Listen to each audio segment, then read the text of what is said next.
Question number 38, from the following information prepare cash flow statement. देखिए cash flow statement बनाना है, इसका मतलब हमें तीनों एक्टिविटीज को यहाँ पे शो करना पड़ेगा। सबसे पहले दिया opening cash and bank balance, closing cash and bank balance. इसके बाद डिक्रीज इन इन्वेंट्रीज दिया है, इन्वेंट्री करंट एसेट है, डिक्रीज हो रही है। Increase in bills payable current liability है, इंक्रीज हो रहा है। इसे हम ऑपरेटिंग एक्टिविटी में प्लस माइनस करते हैं, चेंज इन करंट एसेट और करंट लायबिलिटीज को। सेल ऑफ फिक्स्ड एसेट, देखिए फिक्स्ड एसेट सेल करना ये हमारा इन्वेस्टिंग एक्टिविटी का इनफ्लो है। Repayment of long term loan, ये लॉन्ग टर्म बोरोइंग है जिसका कि रीपेमेंट किया गया है, ये हमारा फाइनेंसिंग एक्टिविटी का आउटफ्लो है। और net profit for the year 20,000। देखिए सबसे पहले हम ऑपरेटिंग एक्टिविटी करते हैं और ऑपरेटिंग एक्टिविटी के लिए हमें चाहिए होता है net profit before tax and extraordinary item, और ये कैलकुलेट करने के लिए हम ये नोट बनाते हैं। देखिए यहाँ पर हमें जो प्रॉफिट दिया हुआ होता है उसमें ये 5 चीज़ें प्लस करते हैं और ये 2 चीज़ें माइनस करते हैं। इनमें से कोई भी आइटम हमें क्वेश्चन में नहीं दिया हुआ है, तो जो हमें करंट ईयर का नेट प्रॉफिट दिया है यही हमारा profit before tax and extraordinary items है। तो शुरुआत करते हैं। सबसे पहले जो net profit for the year है 20,000 वो लिख देते हैं। अब देखिए यहाँ पर हमें प्लस क्या करना होता है, हमें प्लस करने होते हैं वो सारे नॉन कैश और नॉन ऑपरेटिंग नेचर के एक्सपेंस और लॉस जो कि P&L में डेबिटेड हैं। अब देखिए इस क्वेश्चन में हमें ना तो कोई नॉन कैश और नॉन ऑपरेटिंग नेचर का एक्सपेंस दिया है, ना ही लॉस दिया है। जैसे डेप्रिसिएशन है, अमोर्टाइजेशन है, loss on sale of fix asset and investment है, इंटरेस्ट ऑन बोरोइंग है, ऐसा कुछ भी नहीं दिया है। देखिए इसके अलावा माइनस क्या करते हैं, non cash and non operating income and gains. जैसे हमारा gain on sale of fix asset and investment है, rent received, dividend received, interest received, ऐसे भी कोई इंफॉर्मेशन नहीं दी है।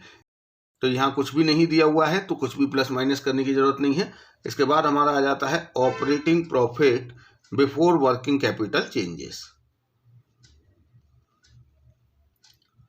तो ये 20,000 ही हमारा operating profit before working capital changes आ गया। इसके बाद हम इसमें प्लस माइनस करते हैं करंट एसेट और करंट लायबिलिटीज में होने वाले चेंजेस को, जिसके बारे में देखिए यहाँ देखिए हमें एक तो डिक्रीज इन इन्वेंट्रीज दिया हुआ है 80,000। देखिए इन्वेंट्री करंट एसेट है, करंट एसेट डिक्रीज होती है तो प्लस करते हैं। इंक्रीज इन बिल्स पेबल जो कि करंट लायबिलिटी है, करंट लायबिलिटी इंक्रीज होती है तो भी प्लस करते हैं। तो ये 2 चीजें हम प्लस कर देंगे। तो देखिए ये दोनों चीजें प्लस करने के बाद हमारा कैश फ्रॉम ऑपरेटिंग एक्टिविटी आएगा। देखिए हमें यहाँ पर बिफोर टैक्स लिखने की जरूरत नहीं है क्योंकि टैक्स की कोई इंफॉर्मेशन नहीं है, तो यही हमारा आंसर हो गया 2,20,000। तो ये हमारा ऑपरेटिंग एक्टिविटी सॉल्व हो गया है। इसके बाद हम बात करेंगे इन्वेस्टिंग एक्टिविटी की। देखिए इन्वेस्टिंग एक्टिविटी में हमें केवल नॉन करंट एसेट जिसमें कि property, plant, equipment and intangible asset, non current investment, long term loans and advance and short term loans and advance में होने वाले कैश के इनफ्लो और आउटफ्लो को प्लस माइनस करना होता है।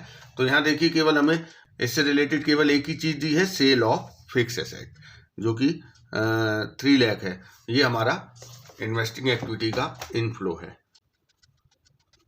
इसके अलावा इन्वेस्टिंग एक्टिविटी का कुछ भी नहीं दिया है, ना इन्वेस्टमेंट के बारे में कुछ बताया है, ना ही लोन्स एंड एडवांस के बारे में, ना interest income, dividend income, rental income, कोई इन्फॉर्मेशन नहीं दी है। तो ये हमारा इन्वेस्टिंग एक्टिविटी का आंसर आ गया 3 लाख, प्लस में आ रहा है। तो ये हो गया हमारा कैश फ्रॉम इन्वेस्टिंग एक्टिविटी। इसके बाद हम बात करेंगे फाइनेंसिंग एक्टिविटी की। फाइनेंसिंग एक्टिविटी में share capital, long term borrowing और शॉर्ट टर्म बोरोइंग में जो कैश का इनफ्लो और आउटफ्लो होता है उसे हम प्लस माइनस करते हैं, जिसमें कि यहाँ पर देखिए फाइनेंसिंग एक्टिविटी से रिलेटेड केवल एक ही आइटम दिया हुआ है, repayment of long term loan 5 lakh rupees. तो ये हमारा फाइनेंसिंग एक्टिविटी का आउटफ्लो है, इसे हम माइनस में दिखाएंगे और यही हमारा आंसर है क्योंकि इसके अलावा कोई और इन्फॉर्मेशन नहीं दी है, ना ही डिविडेंड पेड की इन्फॉर्मेशन है और ना ही इंटरेस्ट पेड की कोई इन्फॉर्मेशन है। तो ये आ गया cash used in financing activity. देखिए अब हमें नेट आंसर निकालना है कि net cash and cash equivalent increase हुआ है या डिक्रीज। इसके लिए हमें तीनों एक्टिविटी को प्लस करना होगा। तो देखिए ऑपरेटिंग एक्टिविटी का आंसर प्लस में है, इन्वेस्टिंग एक्टिविटी का आंसर प्लस में है, फाइनेंसिंग एक्टिविटी माइनस में है। तो 2,20,000 एंड 3 लाख, 5,20,000 प्लस और फाइनेंसिंग एक्टिविटी माइनस में है। तो हमारा नेट आंसर आ रहा है 20,000 प्लस में आ रहा है। प्लस में आ रहा है it means cash and cash equivalent increase हो रहा है। तो हम लिखेंगे net increase in cash and cash equivalent 20,000। अब हमें देखिए क्या करना होता है, इसमें हम प्लस करते हैं opening balance of cash and cash equivalent जो कि आपको क्वेश्चन में दिया हुआ है। देखिए opening balance of cash and cash equivalent हमें दिया हुआ है 1,50,000 और क्लोजिंग बैलेंस दिया है 1,70,000। अब देखिए जो हमारा net increase in cash and cash equivalent आया है 20,000, इसमें हम 1,50,000 ओपनिंग बैलेंस जोड़ देंगे। तो देखिए इन दोनों को जोड़ के आ रहा है 1,70,000 जो कि हमारा closing balance of cash and cash equivalent है। तो ये हमारा क्वेश्चन नंबर 38 कंप्लीट हो गया। अब हम करेंगे question number 39। From the following balance sheet of young India limited prepare cash flow statement. तो यहाँ देखिए हमें यंग इंडिया लिमिटेड की पूरी बैलेंस शीट दी हुई है, यहाँ से हमें कैश फ्लो स्टेटमेंट बनाना है। सबसे पहले हम बात करेंगे ऑपरेटिंग एक्टिविटी की। देखिए कैश फ्लो स्टेटमेंट की शुरुआत करने के लिए हमें चाहिए होता है profit before tax and extraordinary items, और उसके लिए हमें सबसे पहले चाहिए प्रॉफिट एज पर सरप्लस। और यहाँ देखिए रिजर्व एंड सरप्लस में हमें सरप्लस का ओपनिंग क्लोजिंग बैलेंस दिया हुआ है। ओपनिंग बैलेंस 82,000 है और क्लोजिंग बैलेंस 1,83,000। तो करंट ईयर का प्रॉफिट आ गया 1,01,000, closing balance minus opening balance करके। तो इसके बाद हमें profit before tax and extraordinary item निकालने के लिए नोट बनाना पड़ता है, जिसमें final dividend, interim dividend, transfer to reserve, provision for tax, extraordinary item ये प्लस करते हैं और ये दो चीजें माइनस करते हैं। अब आप देखिए क्वेश्चन में ना तो हमें फाइनल और इंटरिम डिविडेंड की कोई इन्फॉर्मेशन दी है, ये इन्फॉर्मेशन हमें एडिशनल इन्फॉर्मेशन में दी जाती है जो कि इस क्वेश्चन में नहीं दी है। ट्रांसफर टू रिजर्व के लिए हम रिजर्व एंड सरप्लस में देखेंगे, यहाँ पे रिजर्व एंड सरप्लस में एक ही आइटम है सरप्लस, जो कि प्रॉफिट करंट ईयर का निकालने के लिए हम यूज करते हैं। इसके अलावा प्रोविजन फॉर टैक्स की कोई इन्फॉर्मेशन नहीं है। देखिए प्रोविजन फॉर टैक्स या तो एडिशनल इन्फॉर्मेशन में बताया जाता है या फिर करंट लायबिलिटी में शॉर्ट टर्म प्रोविजन में उसका ओपनिंग क्लोजिंग बैलेंस दिया जाता है, तो जो कि यहाँ पर नहीं दिया है। इसके अलावा एक्स्ट्राऑर्डिनरी आइटम की इन्फॉर्मेशन भी नहीं दी है। तो जो करंट ईयर का प्रॉफिट आ रहा है यहाँ पे 1,01,000, वही हमारा profit before tax and extraordinary item होगा। तो शुरुआत करते हैं।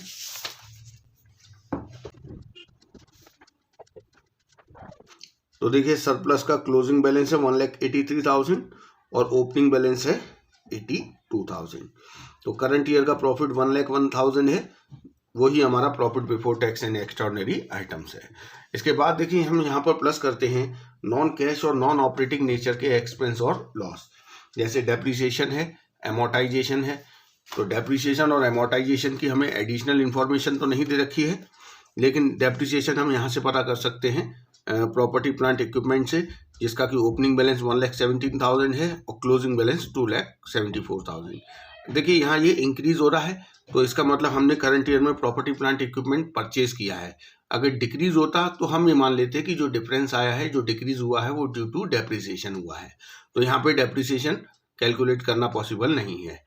एमोर्टाइजेशन भी नहीं है क्योंकि किसी इंटेंजिबल एसेट की इंफॉर्मेशन नहीं दी है। इसके बाद आता है इंटरेस्ट ऑन बोरोइंग। तो यहाँ देखिए 15% डिबेंचर्स हैं, ओपनिंग बैलेंस 50,000 है, क्लोजिंग बैलेंस 80,000 है। इट मीन्स करंट ईयर में 30,000 के डिबेंचर फर्दर इशू किए गए हैं, और कब इशू किए हैं ये क्वेश्चन में नहीं बताया है। तो हम ये मानते हैं कि जो फर्दर डिबेंचर इशू हुए हैं करंट ईयर में, वो ईयर के एंड में हुए हैं, उन पर इंटरेस्ट नहीं दिया जाएगा। केवल इन्हीं 50,000 पे इंटरेस्ट दिया गया होगा 15%, जो कि हमारा नॉन ऑपरेटिंग नेचर का एक्सपेंस है, इसीलिए हम इसे प्लस कर देंगे। इसके अलावा यहाँ पे और क्या क्या प्लस होता है, देखिए डेप्रिसिएशन, एमोर्टाइजेशन और इंटरेस्ट ऑन बोरोइंग के अलावा loss on sale of fix asset and investment. तो यहाँ पर हमें क्वेश्चन में किसी भी फिक्स एसेट या इन्वेस्टमेंट की सेल की कोई इन्फॉर्मेशन नहीं दी है, तो वो भी हमें यहाँ पे करने की ज़रूरत नहीं है। और इसमें माइनस क्या किया जाता है यहाँ पर, नॉन कैश और नॉन ऑपरेटिंग नेचर के इनकम और गेन, जैसे gain on sale of fix asset and investment, rent receive, dividend received और इंटरेस्ट रिसीव्ड, ऐसा कुछ भी क्वेश्चन में नहीं बताया गया है। तो हमारे यहाँ से आंसर आ गया 1,08,500 operating profit before working capital changes. अब हम यहाँ पर प्लस माइनस करते हैं करंट एसेट और करंट लायबिलिटीज़ में होने वाले चेंजेस को। तो पहले हम करंट लायबिलिटीज़ को देख लेते हैं। तो देखिए करंट लायबिलिटीज़ में हमें एक ट्रेड पेबल्स दिया है जो कि इंक्रीज हो रहा है, करंट लायबिलिटी इंक्रीज होती है तो प्लस करते हैं, तो ये 40,000 हम प्लस करेंगे। अदर करंट लायबिलिटी डिक्रीज हो रहा है, करंट लायबिलिटी डिक्रीज होती है तो हम माइनस करते हैं। तो हम पहले करंट लायबिलिटी को कर लेते हैं। तो जो ट्रेड पेबल इंक्रीज हो रहे हैं 40,000 से वो प्लस होगा, और जो अदर करंट लायबिलिटी 8,000 से डिक्रीज हो रहा है वो माइनस होगा। अब हम करते हैं करंट एसेट में होने वाले चेंजेस की बात। तो देखिए इन्वेंट्री है, इंक्रीज हो रहा है, करंट एसेट इंक्रीज होती है तो माइनस करते हैं। ट्रेड रिसीवेबल डिक्रीज हो रहा है, करंट एसेट डिक्रीज होती है तो प्लस करते हैं। इन्वेंट्री इंक्रीज हो रहा है 56,000 से, ये माइनस होगा, और ट्रेड रिसीवेबल डिक्रीज हुआ है, ये प्लस होगा। तो अब हमारा यहाँ पर आंसर आ रहा है 1,22,500 प्लस में आ रहा है। तो ये है हमारा कैश फ्रॉम ऑपरेटिंग एक्टिविटी। देखिए यहाँ पर हमारा टैक्स की कोई इन्फॉर्मेशन नहीं है, तो यही हमारा आंसर हो गया। अब हम बात करेंगे इन्वेस्टिंग एक्टिविटी की। तो देखिए इन्वेस्टिंग एक्टिविटी के लिए हमें क्या देखना होता है, जो हमारा property plant equipment, non current asset में जो प्रॉपर्टी प्लांट इक्विपमेंट है, नॉन करंट इन्वेस्टमेंट है, long term loans and advance, short term loans and advance. तो इनमें से केवल दो ही चीज़ें दी हैं, प्रॉपर्टी प्लांट इक्विपमेंट जो कि इंक्रीज हो रहा है, प्रॉपर्टी प्लांट इक्विपमेंट इंक्रीज हो रहा है, इट मीन्स करंट ईयर में हमने प्रॉपर्टी प्लांट इक्विपमेंट खरीदा है। क्योंकि डेप्रिसिएशन की या सेल की तो कोई इन्फॉर्मेशन दी नहीं है, तो हम अकाउंट नहीं बना रहे हैं, केवल जो चेंज हुआ है उसी से हमें पता चल गया कि करंट ईयर में property plant equipment further purchase किया गया है, और परचेज करेंगे तो कैश का आउटफ्लो होगा, माइनस करेंगे। 1,57,000 से प्रॉपर्टी प्लांट इक्विपमेंट इंक्रीज हो रहा है, वो हम माइनस करेंगे। नॉन करंट इन्वेस्टमेंट भी इंक्रीज हो रहे हैं, इट मीन्स परचेज किए होंगे 13,000 रुपीज़ के, ये भी हमारा आउटफ्लो है, माइनस करेंगे। तो देखिए प्रॉपर्टी प्लांट इक्विपमेंट परचेज किया है, आउटफ्लो है, माइनस कर दिया। और जो नॉन करंट इन्वेस्टमेंट है वो भी इंक्रीज हो रहे हैं, इट मीन्स वो भी हमने परचेज किए हैं 13,000 के, ये भी हमारा आउटफ्लो है। इसके अलावा इन्वेस्टिंग एक्टिविटी में आता है इंटरेस्ट इनकम, डिविडेंड इनकम और रेंटल इनकम, इसकी कोई इन्फॉर्मेशन नहीं दी है। तो यहाँ हमारा आंसर आ गया 1,70,000 माइनस में, इट मीन्स ये हमारा cash used in investing activity. इसके बाद अब हम करेंगे फाइनेंसिंग एक्टिविटी की बात करेंगे। देखिए फाइनेंसिंग एक्टिविटी के लिए हमें share capital, long term borrowing और शॉर्ट टर्म बोरोइंग को देखना है। तो शेयर कैपिटल देखिए 2 लाख से 2,50,000 हो गया, इट मीन्स करंट ईयर में 50,000 रुपये के शेयर इशू किए गए हैं, इनफ्लो है। लॉन्ग टर्म बोरोइंग डिवेंचर्स 50,000 से 80,000 के हो गए, इट मीन्स 30,000 के डिवेंचर इशू किए हैं, इनफ्लो है। शॉर्ट टर्म बोरोइंग दिया नहीं है, तो बस ये ही 2 चीज़ें हैं, शेयर इशू किए हैं 50,000 के, ये इनफ्लो है, प्लस में आएगा। डिवेंचर इशू किए हैं 30,000 रुपये के, ये इनफ्लो है, ये भी प्लस में आएगा।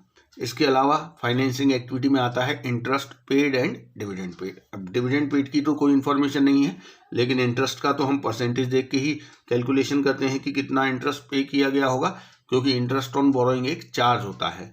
तो इंटरेस्ट हमने पे किया है, जो कि हमने ऑपरेटिंग एक्टिविटी में प्लस किया था, क्योंकि ये हमारा एक नॉन ऑपरेटिंग नेचर का एक्सपेंस है जो कि P&L में डेबिटेड है। ये जो यहाँ पर हमने प्लस किया है, यही फाइनेंसिंग एक्टिविटी में माइनस किया जाएगा, क्योंकि ये फाइनेंसिंग एक्टिविटी का आउटफ्लो है। तो यहाँ से हमारा आंसर आ रहा है 72,500 प्लस में आ रहा है, तो ये लिखेंगे हम कैश फ्रॉम फाइनेंसिंग एक्टिविटी। तो देखिए ये हमारी तीनों एक्टिविटी हो गई। अब हम एक नोट बना के net change in cash and cash equivalent निकालेंगे। इसके लिए हमें A, B, C तीनों एक्टिविटीज़ को प्लस करना है। तो देखिए ऑपरेटिंग का आंसर है 1,22,500, ये प्लस में है, और एक फाइनेंसिंग का प्लस में है, तो इन दोनों को हम प्लस करेंगे तो आंसर आएगा 1,90,000 ये प्लस में है और 1,70,000 माइनस में है। तो यहाँ देखिए 25,000 प्लस में आ रहा है, प्लस में आ रहा है, it means net increase in cash and cash equivalent. अब हमें यहाँ पर प्लस करना है opening balance of cash and cash equivalent, तो अपने आप आ जाएगा closing balance of cash and cash equivalent. तो देखिए कैसे आएगा, ओपनिंग बैलेंस दिया है 70,000 और क्लोजिंग बैलेंस दिया है 95,000। तो यहाँ पर देखिए 70,000 हमने प्लस किया और 25 प्लस 70 95,000 क्लोजिंग बैलेंस अपने आप आ गया। इट मीन्स हमने ये जो कैश फ्लो स्टेटमेंट बनाया है वो पूरा सही है। तो ये हो गया हमारा क्वेश्चन नंबर 39। नेक्स्ट वीडियो में हम क्वेश्चन नंबर 40 से करना स्टार्ट करेंगे।